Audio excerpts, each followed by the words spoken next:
Hey guys, the LiftMaster Door Guy here. Here we are. Look at this. The 3800 jack shaft garage door opener. I haven't even opened this box yet. I was reading a lot of forums last night, and I heard a lot of good things about this opener. And we've got one just like it that's installed where I work, and it seems to be a nice little unit.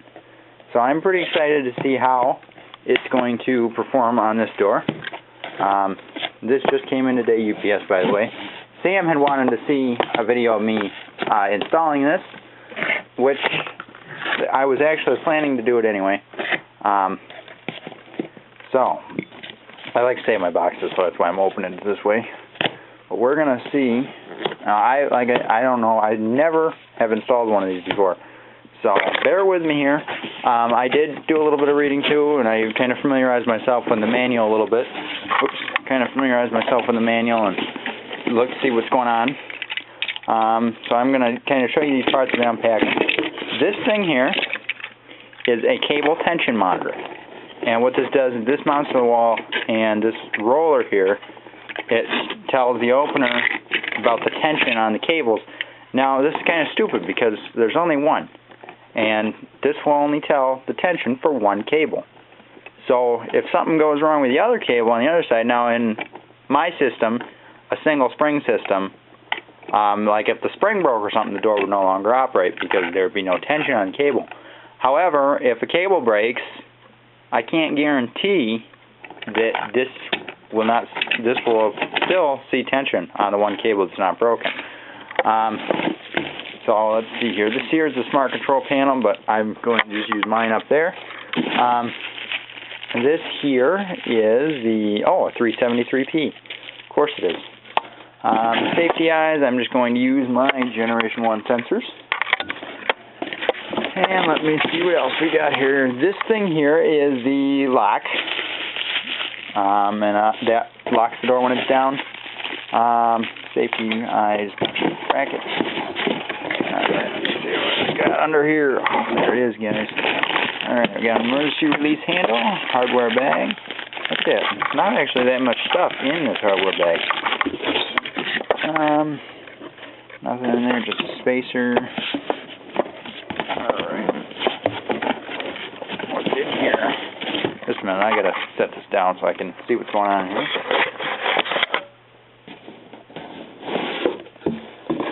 Oh, here we are. This is the light. That's what that is. The remote light, which I'll hook that up later. That's the very last thing.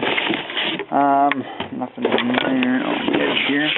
Alright, we got the coupler. This is the coupler that bolts the opener to the torsion bar and wire, which I'm not going to use that either. Alright. Let's get the manual out here in case I need to reference to it. The EverCharge model 3800 PLD.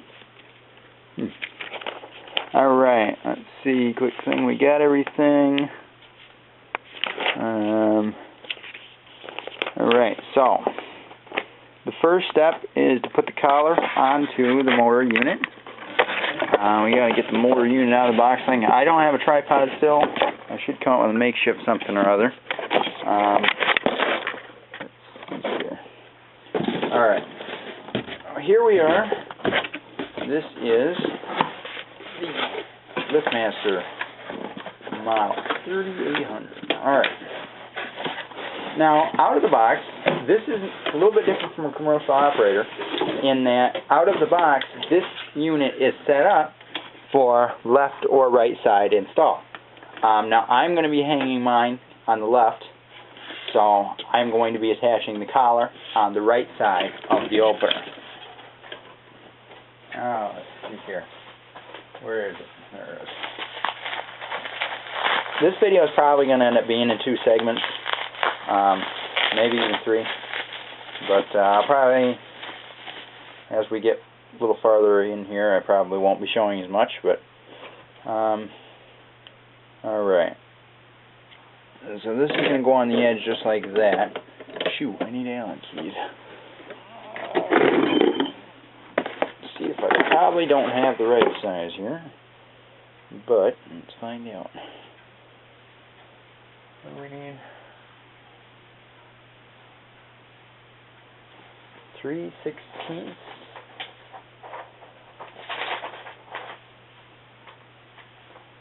3/16 and 8-inch Allen key. Oh, these are metric. You got to be kidding me.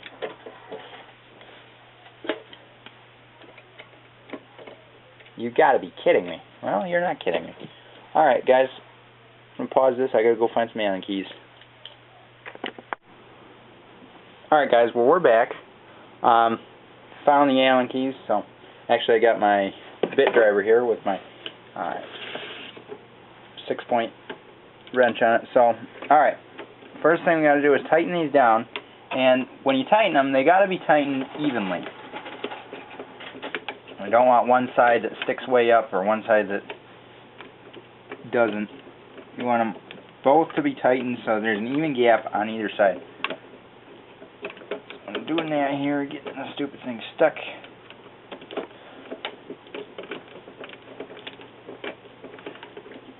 Yeah, these are good openers. So we're definitely gonna see. I can't wait to hear how quiet it is. When we have it work, it's pretty quiet.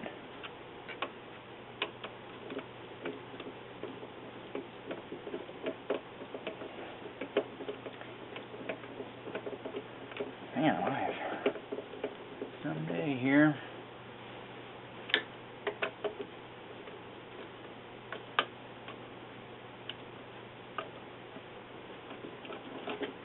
There we go. I just say crank those right down. Don't want that to slip. Alright, so there's that. Now, let me reference here. I kind of looked at things, but I didn't memorize it, so. Alright, attach the mounting bracket to the motor unit. Alright, so, mounting bracket goes on the same side as the collar just went on. Hold on a minute. Alright, but they don't show you which way it goes. I don't know if that goes on the motor. I guess that can't really, so it must be that way. Maybe it's like that. Boy, look at that. That's all that holds the opener up. I mean, I guess you got this, but I don't know. I would think you want more than that. Oh, well. Shoot, what size is that? Never have tools prepared when you need them.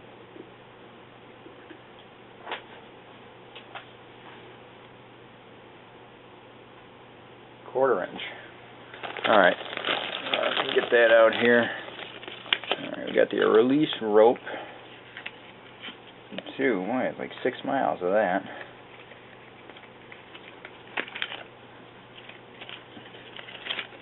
Where's the end of it here?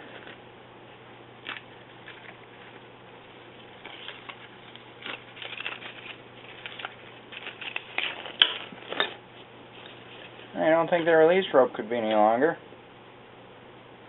This opener is designed to lift up to a 14-foot door. So I guess actually I can understand why it's so high, because 14-foot rope or a 14-foot door, I mean your opener is going to be more than 14 feet off the ground. This release rope must be 6 feet long. It's also tangled.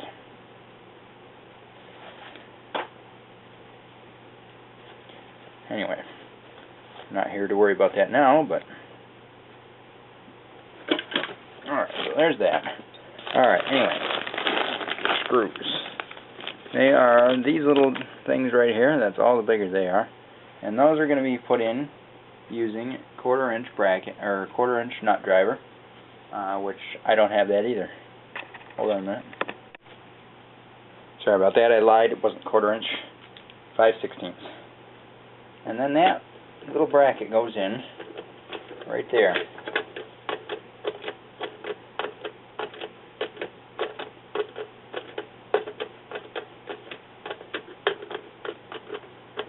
Loosely attach it so that you can still slide it. I just can't believe there's only one bracket that holds that thing to the wall. Whoops.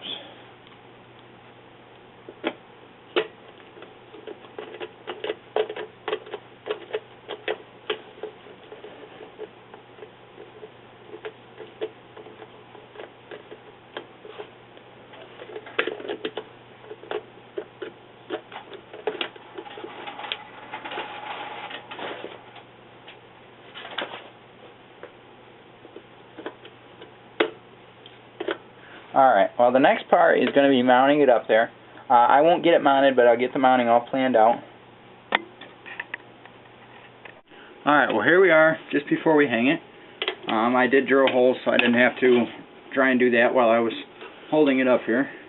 But the torsion bar will fit inside of here.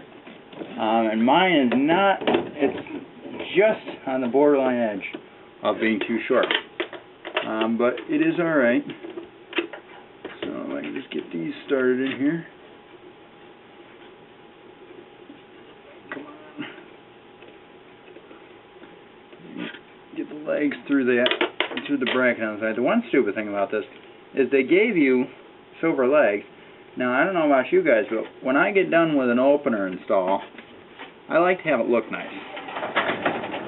The door's supposed to be down, by the way, when you're doing this.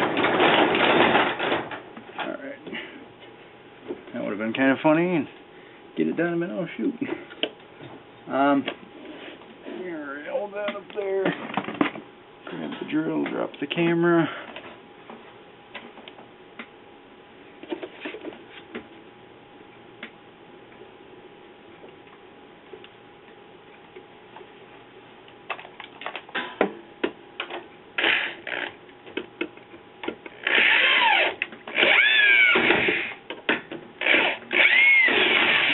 I'm gonna need an extension. Oh well, let me get this tightened down first. Alright, by the way, on the back of this little collar, there is a set screw, which I did not see before. So I had to take the collar back off in order to tighten that on the opener side. But I will have to wait until I've opened the door just a little bit to get it tightened on the torsion bar side.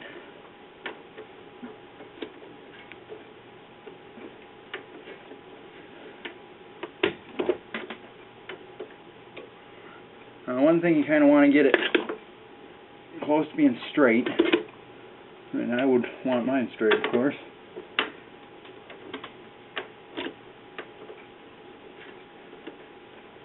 These things are getting harder to tighten. Alright, well now we're back. Got the thing mounted up there. I also lifted the door up manually a little bit by pulling the emergency release. The emergency release is just this cable thing that releases a clutch inside the unit. And I just raised the door up so I could tighten down that set screw in the back of the collar. So now the only thing that's got to be tightened are these. And I'm going to do that here. Alright guys, well here we are again after the huge ordeal I had to go through to get those things tightened. The opener's installed. Everything's up there. Now it's a matter of wiring up the buttons and the safety sensors. And then also I'm going to be wiring up the cable tension monitor and the power door lock. I'm going to go ahead and wire up the buttons and stuff so you guys know how that's done. Emergency release rope, I haven't cut that yet, but I will. But other than that, really there isn't a whole lot out of the ordinary. You know, for a standard opener, it's just a little different installing it. Obviously, look how clean the ceiling is now. I mean, nothing there. So there's, you know, that's the one thing I like about the jack shaft opener, is definitely that, you know, look at that. It hangs just this little tiny unit beside your door, and it's not the big huge thing on the ceiling. I'm going to go ahead and wire up the buttons and stuff, and then I'll come back whenever I hook up the power door lock and the cable tension monitor. Alright guys, so here it is once it's been installed. There's nothing really too special about the wiring box here. You will notice though this has two learn buttons on it. The top one's not a learn button. It's just a button there, and the limits in this are all electronic, as are the forces. Everything in here fully electronic, no screws that you got to adjust or anything. This little box up here, this is the cable tension monitor, And this little thing here, this roller here, rides along and monitors the tension on this cable. And if it loses tension, but like I said, over there isn't one. So if there's a lot of slack detected, then the opener will reverse. Don't ask me why it'll reverse. I would think it should shut down, but oh well, it wasn't my design. Alright, this is, like I said, the wiring box, cable tension monitor, and then same thing you've got on any other Chamberlain opener, the red and the white for the button, and then the white and the black for the safety eyes. This wire here goes to the power door lock, which is laying down there on the floor of that little black box with the wire connected to it.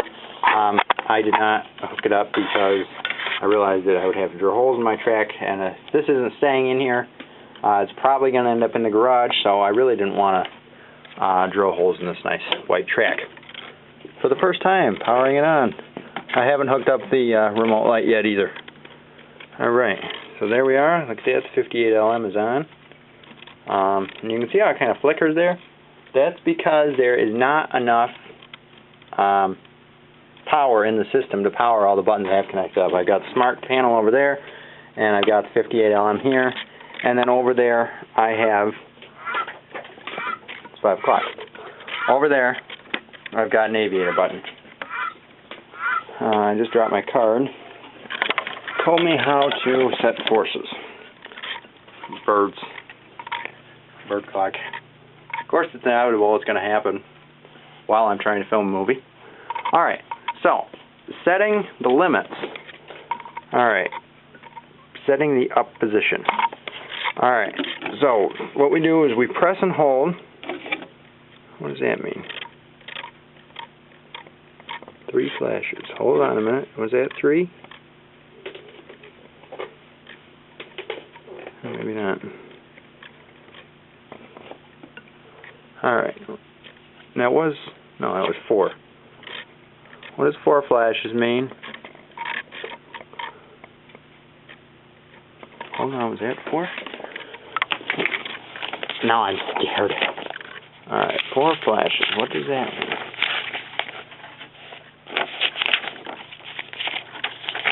I don't have these memorized, so I can't remember what means. Safety reversing sensors misaligned. Oh, look at that. They are misaligned. Oh, there's a box in place. No wonder. Okay, geez, couldn't figure out what 4 flash meant. Alright, anyway. Setting limits. Look at this, guys. My first 373C. Alright, hold on a minute. I only have 2 hands. Alright, there we go. Nice. Isn't that nice? Alright. So, press and hold the black button. I gotta read this all over again. Press and hold the black button until the yellow indicator light starts flashing. So we're gonna press and hold the black button, and that is flashing. Alright. And now we're gonna open the door to the up position.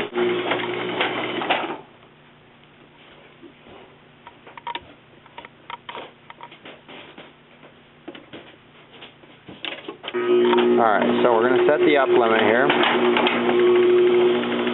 Bring it up to right there. And then push the door control button and push one of those buttons. Now we're going to set the down limit. Alright. Going down. And you do not want the cable to go slack when the door is closing. Or when it's opening.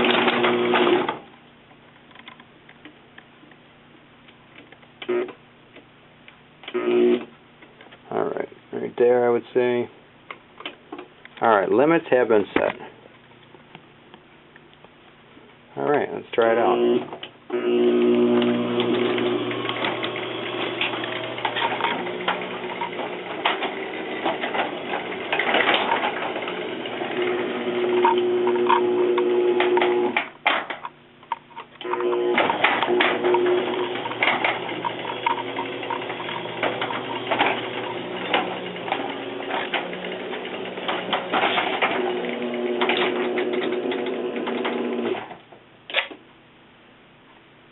Alright, oh, and there's the lock, by the way. I forgot to show you the lock.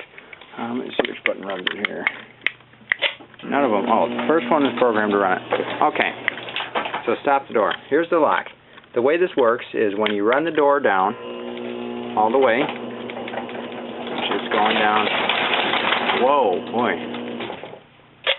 Okay, then that locks.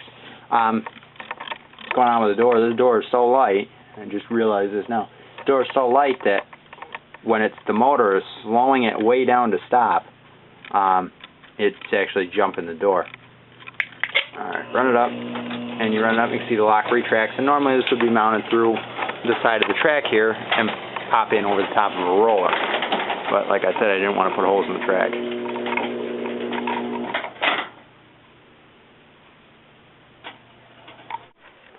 Alright guys, so here we are, we're looking at the finished product. There's the remote light hanging over there. It works with the 373P. The one thing I'm not sure about on the light's got a learn button on it. You can see it right in there. There's a little learn button in there. And the light programs the opener, but if you push it, you can't just program it to a remote, which I thought was interesting because I was hoping I could. Somehow, I guess when you push this button, it sends a signal to the opener, which then sends a signal to the light. It's not direct communication between the remote and the light. One final close here, and then that's it.